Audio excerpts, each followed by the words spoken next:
আজকে ছিল বাঙালিদের পয়লা বৈশাখ মানে নববর্ষ। আমরা রেডি হয়ে কিন্তু আজকে নববর্ষের দিন দেখতে পাচ্ছ বাইকে করে দুজন মিলে আমি আর টুবা বেরিয়ে পড়েছি। ডাব বাংলা মোড়ের সামনে যে সিটি মল আছে তারই উল্টো দিকে আছে ডাব বাংলোর ধাবা। ঠিক আছে? এখানে কিন্তু ভালো সুন্দর বিরিয়ানি পাওয়া যায় শুনেছি। বাইরে দেখতে হচ্ছে অনেক কাবাব-টাবাব, চাউমিন এগুলো সবই পেয়ে যাবে। আর ভেতর তোমাদের দেখিয়ে দিই একবার, এখানে কিন্তু ভালোই বসার সিস্টেম আছে, রেট্রো টাইপের বলতে পারো।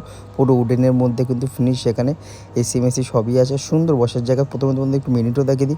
দাম কিন্তু এখানে রিজনেবল, বেশি কিন্তু দাম না। তোমরা স্ক্রিন পজ করেও পড়তে পারো। আর সব রকমের কিন্তু খাবার এখানে পেয়ে যাবে, শুধু বিরিয়ানি বলে না, চাইনিজ থেকে কন্টিনেন্টাল থেকে শুরু করে সবই তোমরা এখানে অ্যাভেলেবেল হবে। আর রিজনেবল দামের মধ্যেই হবে, বাজেটের মধ্যে। আমরা নিয়েছিলাম স্পেশাল মাটন বিরিয়ানি, যেটা নিয়েছিল 560 টাকা দুইজন। দেখতে পাচ্ছ এনাফ মানে দিয়েছে। দুটো ডিম, দুটো আলু, দুটো মাটন পিস, তার সাথে পুদিনা চাটনি দিয়ে আর কি স্যালাড, তার সাথে দোকানে কোল্ড ড্রিঙ্কস নিয়ে নিয়েছিলাম। আর টেস্টটা কেমন তো আমি না টুয়াই বলবে, মাথাটা নাড়িয়ে কিন্তু বলে দিল খাবারটা কত ভালো ছিল। যাই হোক, এরপরে আমরা বাড়ি থেকে রওনা দিই। আর যদি ভিডিওটা ভালো লাগে লাইক করতে ভুলো না।